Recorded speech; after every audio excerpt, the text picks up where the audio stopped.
We're going to begin on Perek Yud, which is the Shir of Rosh Chodesh Tamuz. We have two levels basically. We have a level of the Ein Sof, which is called Sevev Kalalman, and the level of Ein Sof, which is called Sevev Kalalman. There are no Sfiras. You can't say Sfiras at all. You can only say Ein Sof. In the Madrega of Mamale Kalalman, you could say Sfiras, but you say that Hashem and his Sfiras are one, or in the words of the Rambam, Hu Ayedei and Ayedun Hu Amada. In other words, the lights of Hashem that create the world are one with Hashem, and the world, which is therefore a product of that light, is also one with Hashem. Now the point is that you have two madregas. You have Ein Sof, where you cannot say Sfiras, and you have the Esses Sfiras. What is the relationship between the Esses Sfiras and Ein Sof? Just like we talk about the relationship between the world and the Esses Sfiras. We talk about the relationship between the world and the Esses Sfiras, where I say the world is not really a world, because since the Sfiras are one, the Gevura is not really blocking the Gedula, so the world is one with the Ein Sof. Now what about the relationship between the Sfiras and the Ein Sof, which is higher than the Sfiras? It's the same relationship. That the Sfiras, Lagabe, the Ein Sof, also don't exist. As we're going to see in today's Shia, the mashal that he gives, the Sfiras' existence is like the light of the sun in the sun. So everything is not literal. The world is not literal compared to the Esses Sfiras, because since the Sfiras are one, the Tzimtzum isn't real. But the Sfiras themselves are not literal since they're one with the Ein Sof. So let's read it inside. And nevertheless, we talk about Sfiras. Nevertheless. Since the Torah speaks in the language of man, to soften for the ear something that I should be able to listen to. In other words, we should be able to understand it. So even though the truth is that everything is Ein Sof, the Esses Sfiras are Ein Sof, the world created by the Esses Sfiras is also Ein Sof, still, permission was given to the wise men of Kabbalah to speak in Sfiras. Now the word emes is very important. Emes means that not only are the Mekubalim speaking about 10 Sfiras even though they're false. The Mekubalim is speaking about 10 Sfiras because even though the Sfiras are one with Alakus, there is reality to the Sfiras. In other words, on the one hand, the Sfiras are one with the Ein Sof, like the light of the sun and the sun, as we'll see momentarily. On the other hand, the Mekubalim speak about Esses Sfiras because there's truth to the Esses Sfiras. Chachma, Bina, Chesed, Gevurah. What do they call the Esses Sfiras? Depends which. They talk about creation as having been created by the tools of the Eibishter, by the Esses Sfiras, that in other places are called the Shemus, the names of the Eibishter. And really they're only lights of Hashem. That's all they are, is the expression of the Eibishter. Therefore they're one with Him and one with each other. And really, those lights never left Him. They're one with Him. So there's not even lights, let alone there's no separate Metzias from the Eibishter. Even lights of the Eibishter there isn't. But Derech Moshe, by way of analogy, the V'karaweis and Eidus, and the Sfiras are called lights. Through this mashal, Yuvan Lanu Ktas, we should be able to understand. I'm interrupting now. On the one hand, we should be able to understand that there's a reality, there's a world, because the world was created by the 10 tools of the Eibishter, the 10 Sfiras. On the other hand, the purpose for using the analogy of lights and Sfiras helps enlighten in Yinayichot Shalakadosh Baruch Hu, the unity of the Eibishter, which is Sevev Kalalman, Umideisav and the Esses Sfiras, which is Mamale Kalalman, Shehu B'derech Mashal, which is by way of analogy Kein, it is similar to Yichodei Rashemesh Betech Gufkader Rashemesh, the union of the light of the sun, which is inside the globe of the sun. Im Guf Hashemesh, with the body of the sun itself, Shenikra Moed, which is called the source, the luminary. As the pasuk says, Samoed Agod Levagemed, the great source of light. He brings a pasuk for it.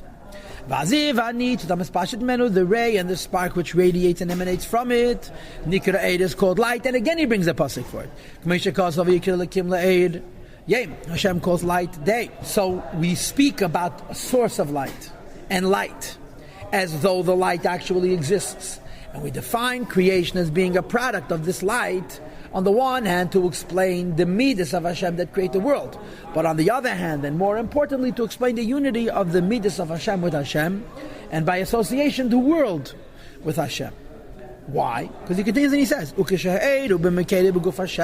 the light is in the source, which is the body of the sun. There's an absolute oneness between the sun and the light, which is in the sun.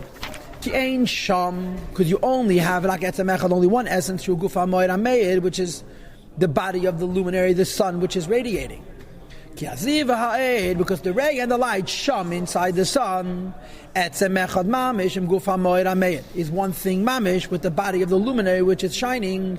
There's no form, there's no reality to the light unto itself, separate from the source. So inside the source there's nothing other than light, even though when the light comes out of the source, you know retroactively that in the source there was already light. And in the similar fashion, and to a greater extent, the svidus of Hashem, and midas means chagas nihi, as well as the will and wisdom of the Eibishter. Now notice that he uses midas when it comes to chagas nihi. And when he talks about Chabad, he just says ratzon and chachma. That there is a union between the 10 svidus, be'elam atzilus, in the world of atzilus, with the Eibishter himself, which we are calling Sevav Kalalman, hamislabish b'teicham, which is revealed in them, and is one with the 10 spheres, with the greatest measure of union. Since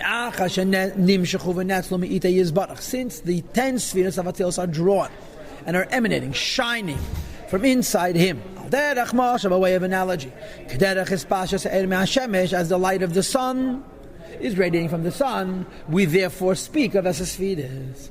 But it's not a good analogy. It's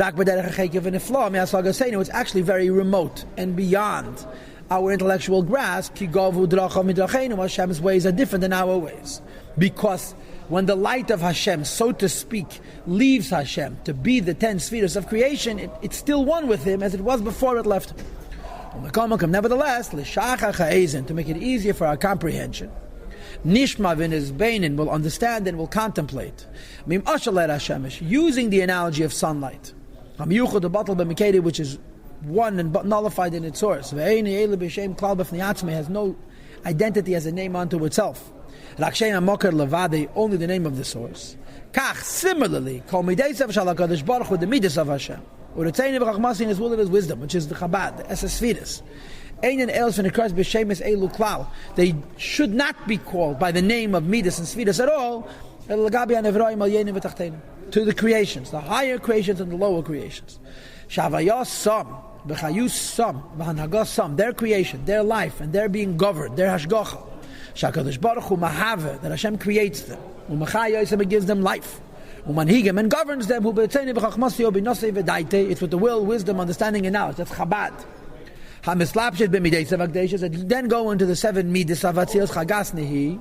Kedisa b'medrash, as the medrash says, b'asarat dvarim nivra ha'elam, the Eibishter created the world using 10 tools, b'chachma, b'tvuno, b'das, and of course then goes b'gedulo, b'gaira, 10 midas, v'chule. The Ksiv says in the pasuk, Hashem b'chachma yasad aras, the earth was founded with wisdom, Canaan b'shvayim, b'tvuna, he gives fixing and permanence to the heavens with understanding, b'daite tahemis nifku, with his das, he splits the abyss, v'gamid, and so forth. Or in the words of the Pasuk Eliyahu, this was a medrash. And now he brings from Zayar, the apikas asar tikkunim, you bring forth 10 tikkunim. What does tikkunim mean? Ornaments, adornments, jewelries, pieces of jewelry. V'karin and lahain asar sefiran, Hashem calls them the 10 spheres. Lanhaga bein almin, to govern with them the world. Steam in the hidden worlds, the layers gal, which are not revealed. V'almad is gal, in the revealed worlds. Ubehain is ksias v'chuli, and using the 10 spheres, the Eibishter hides from people. So the Alter Rebbe is literally saying two opposite things. On the one hand, he's saying, Torah speaks about Esses spheres, because we could be able to relate to the fact that the Eibishter is creating us using Esses spheres. But the Esses are real. The Eibishter created us using the Esses. But on the other hand, these Esses, which the Eibishter uses to create us, and he uses here the expression, Hashem hides behind these Esses, are one with Hashem. And there's 2 levels to this oneness. The first level to this oneness is the lights of Hashem come from Hashem. The second level is that the lights of Hashem are in Hashem. If you will, he is saying that this Simsum Shalei Kipshutik, the concealment of Hashem's presence, affects not just that we should be able to exist, it affects the Esesfidas should be able to exist, because the Esesfidas allow us to exist. But in truth, the 10 spheres are one with Hashem, and therefore the word is also one with Hashem. So we say 2 opposite things. On the one hand, we talk about Midas and Sfidas to make it easier for us to relate to. On the other hand, we say that the Midas and Sfidas are absolutely one with the Eibishter. The point that, in short and in summary, is that we speak about 2 madregas. And in Mitzvah Hashem and Perikir Aleph, we're going to speak about a 3rd madrega. The 3rd madrega we're going to talk about is the Asara Ma'amoris, which is the 3rd madrega. Two madregas is Ein Sof, which the Maimer calls HaKadosh Baruch Hu, the Tanya calls HaKadosh Baruch Hu, and the 10 is Esses Sfiris. The Esses Sfiris alone create a very deep union between the world and the Eibishter. But when you add to that the Esses Sfiris themselves are one with Hashem, like the light of the sun and the sun, the world also is a much greater union with the Eibishter. So those are the two sides of the coin. There are Esses Sfiris that create us, on the other hand, the Sfiris one with the Eibishter. Okay, now, I want to tell you a gewaldic idea from Perek Yud. The Rebbe says that twice in Tanya you have a moshel from the bittel of the light of the sun and the sun, Perek Gimel and in Perek Yud. And there has a whole bunch of the yukim. The bottom line is that in Perek Gimel he describes how the sun's light in the sun is bottled. It's nothing. And in Perek Yud he repeatedly indicates that the sun's light in the sun is sun. It's moed. Explains the Rebbe the reason for this difference. Because in Perek Gimel the Alter Rebbe is talking about the words of creation and the creation itself. He's saying the creation itself, when it's one with Hashem, is bottled. In Perek Yud, he's talking about the Sfiris. The Sfiris are lights of Hashem. There's a very, very big difference between how the Sfiris are one with Hashem and the world is one with Hashem. When the light of the sun is included in the sun, it's the sun. When the light of the Eibush is included in the Eibush, it's the source of light, it's the luminary. The marshal for this would be if you learn an idea on a lower level, and then you grow in learning. So you reach a higher madrega in learning. What happened to the lower understanding? It disappears. It becomes false. The lower understanding is lifted up to the higher madrega of understanding. When oid is nichlal and mar, when light is included in the source, the oid doesn't become a non-entity. It becomes a higher entity. When the world becomes bottled at the Eibishter, the way the world is an Eibish, it's not the pshat, the world becomes in a higher madrega, the world becomes a non-entity. It becomes ois mitzias. So the Alter Rebbe, with enormous number of hints, is indicating this distinction in the terminology that he uses. In Perek Gimel he speaks using the mashal of the sun. The light of the sun and the sun is nothing. The world in the Eibishter is nothing. And you should know that in Chassidus it says that the bittel of the world, the Gabi the Eibishter, is even more than the bittel of Eil Gabi Moed. It's called Einoid, which is higher than Lo Yoda, which is the highest madrega of the bittel of Eid Moed. In Perek Tes, he's speaking about the bittel of the Sfiris to the Eibishter. So he uses the Lashon Eid and Moed. On that basis, the Alter Rebbe explains why he brings a pasuk for Moed, as a Moed Agadol, and a pasuk for Eid. A whole bunch of the Yukim, which explain the difference between how the Alter Rebbe is describing bittel in Perek Tes. He's talking about Perek Gimel, the bittel of the worlds to the Eibishter, and the bittel of Perek Yud, where he's describing the bittel of the Sfiris to the Eibishter. Sfiris included in the Eibishter don't disappear. They become like the Eibishter. In the world become one with the Eibishter, they become ois mitzias. And there's two ways of looking at it. One is that the bittel of the world is not as sophisticated as the bittel of light because the world lose their identity. On the other hand, that the bittel of the world, the Eibishter, is even higher than the whole possibility of the bittel of Eid and Moed. This is the shear of Rosh Chodesh Tamuz.